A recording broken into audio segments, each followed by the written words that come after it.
हे दोस्तों, welcome back your YouTube channel पाया पर। दोस्तों, आज की वीडियो हम एपी से लेकर आए हुए हैं और एपी का जो है बेसिक कंसेप्ट इस वीडियो में क्लियर करेंगे। फिर अगले वीडियो में आपका प्रश्नावली शुरू करेंगे। तो आपको इसके लिए अगर चैप्टर बनाना चाहते हैं तो आपको बेसिक नॉलेज होना बहुत ज़रूरी है, तभी आप सवाल को हल कर सकते हैं। तो ये समांतर श्रेणी अर्थमेटिक प्रोग्रेशन जो शुरू करेंगे, इसमें आपका जो है जानकारी बेसिक कंसेप्ट को क्लियर करेंगे, उसके बाद हम सवाल की ओर चलेंगे। तो सबसे पहले समांतर श्रेणी कहते किसको है? समांतर श्रेणी जो होता है संख्याओं का एक ऐसा सूची होता है। क्या? संख्याओं का एक ऐसा सूची। संख्याओं का सूची करने का मतलब क्या हुआ? जैसे मान लीजिए 8, 10, 12, मतलब एक से अधिक संख्या को क्या कहा जाता है? संख्याओं का सूची। तो एक ऐसा सूची जिसमें प्रत्येक पद अपने पद में एक निश्चित संख्या को जोड़ने पर प्राप्त होता है। मान लीजिए पहला पद क्या था? 8। पहला पद क्या था? 8। अब 8 में कितना जोड़े हैं जो हमको 10 प्राप्त हुआ है? तो हम ये तो इसको इसमें ऐसे देख सकते हैं कि 8 में 2 जोड़े हैं, 10 प्राप्त हुआ है। ये तो 10 में 8 घटा देंगे तो ये पता चल जाएगा कि 2 जोड़ने पर क्या हुआ है? 10 प्राप्त हुआ है। तो देखिए, ये जो निश्चित संख्या जोड़ रहे हैं 2, यही जोड़ने पर जो आगे वाला पद प्राप्त हो रहा है, यही क्या कहलाता है? समांतर श्रेणी कहलाता है। समांतर श्रेणी का तो यहाँ पे जो ये दूसरा मतलब कोई पद जोड़े हुए हैं, यहाँ 8 में 2 ये जो पद जोड़े एक निश्चित संख्या है, तब ना ये जाके क्या हुआ? 8 2 10, तो ये अगला पद हुआ। फिर इस पद में कितना जोड़े हैं? जो 12 हुआ। तो इसमें भी देखिए 10 में 2 जुटा है, तब जाके ये क्या हुआ है? 12 हुआ। अर्थात ये हुआ कि एक निश्चित संख्या को जब जोड़ दिया जाता है किसी पद में, मतलब ये ना हो कि इसमें 2 जोड़ा तो इसमें 4 जोड़ देंगे, तो वो एपी में नहीं होगा। इसका कहने का मतलब क्या हुआ कि किसी निश्चित संख्या को जब जोड़ देंगे तो जो अगला पद होगा फिर उसमें एक निश्चित संख्या जुड़ा रहना चाहिए, जिससे कि हमको क्या मिलता है? एपी मिलता है, समांतर श्रेणी में है।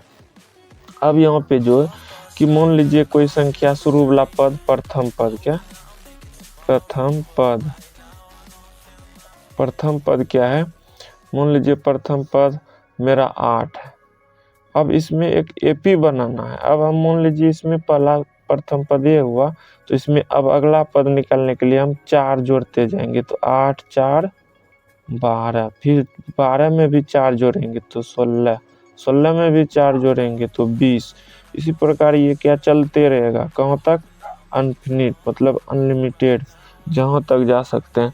तो यहाँ पे जो है अब ये हम मेरा क्या हो गया? एपी हो गया, क्योंकि देख सकते हैं निश्चित संख्या सब में जुटा हुआ है। ये दोनों का अंतर, आप अंतर भी निकाल सकते हैं। 20 में 16 गया तो 4, 16 में 12 गया तो 4, 12 में 8 गया तो 4, मतलब 4 4 जुट करके ये क्या बना है? एक एपी का निर्माण किया है। अब यहाँ पर इसको पद जो लिखा है, इसको हम पहचानने के लिए कुछ नाम देंगे। अगर नाम नहीं दिया जाएगा तो पहचानने में तो हमको दिक्कत होगा।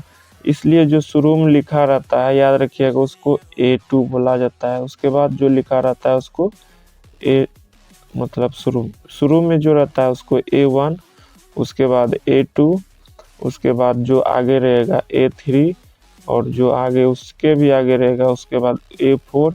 ऐसे कर करके जो लास्ट में रहता है दोस्तों, उसको कहा जाता है AN, मतलब लास्ट पर जो होता है वो क्या होता है? AN। N के जगह पे कोई एक न्यूमेरिकल नंबर रहता है, मतलब 1 से लेकर अनलिमिटेड कोई भी संख्या हो सकता है। ये बात याद रखिएगा। तो हम अभी क्या समझे कि जो शुरू में दिया रहेगा उसको A1, जो उसके बाद दिया रहेगा A2, उसके बाद A3, उसके बाद 4, और जो लास्ट में दिया रहेगा उसको AN भी कहा जाता है। अब अगर यहाँ पर हम देखे थे तो आपको यहाँ पे एक निश्चित संख्या जोड़ा हुआ दिखा होगा। तो ये जो जोड़ करके दूसरा संख्या प्राप्त हुआ उसको कहा जाता है सार्वंतर। सार्वंतर क्या कहा जाता है? सार्वंतर। सार्वंतर को इंग्लिश में हम डी कहते हैं। क्या कहते हैं? सार्वंतर को इंग्लिश में डी कहते हैं। ये क्या होता है कि देखिए ना यहाँ पे पता चल जाएगा। ये दूसरी संख्या में पहला घटा है तब नहीं पता चला था कि यहाँ 4, तो हम यहाँ पे क्या कर रख सकते हैं, दूसरा पद घटा प्रथम पद। मतलब ये फॉर्मूला की तरह से देख सकते हैं, यहाँ पे बन गया है कि दूसरा पद a2 घटा a1, तो ये d बराबर ये फॉर्मूला हो गया आपका एक।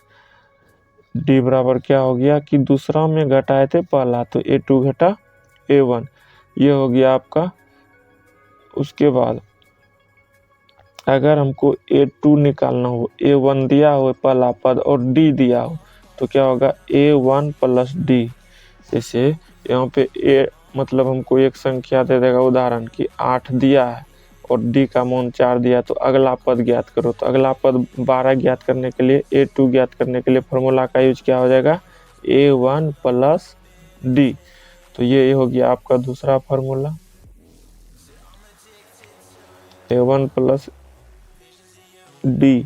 अब आगे बढ़ने से पहले आपको उम्मीद करते हैं ये समझ में आ गया होगा। अब समझ में आ गया है तो हम तीसरे फार्मूला की ओर चलेंगे, और तीसरा फार्मूला को याद कर लीजिएगा आप। इसमें जो है an, अब an अगर निकालना हो तो a plus n minus 1 into D. अभी n क्या होता है, a क्या होता है, d क्या होता है।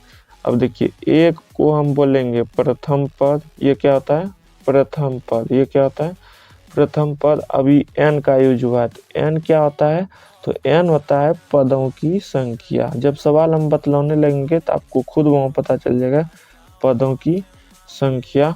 इसके बाद d क्या होता है, तो d होता है सार्वंतर, अभी जस्ट बतलाए थे सार्वंतर। तो d ज्ञात करने के लिए फॉर्मूला क्या होता है, a2 घटा a1, ये याद रखिएगा।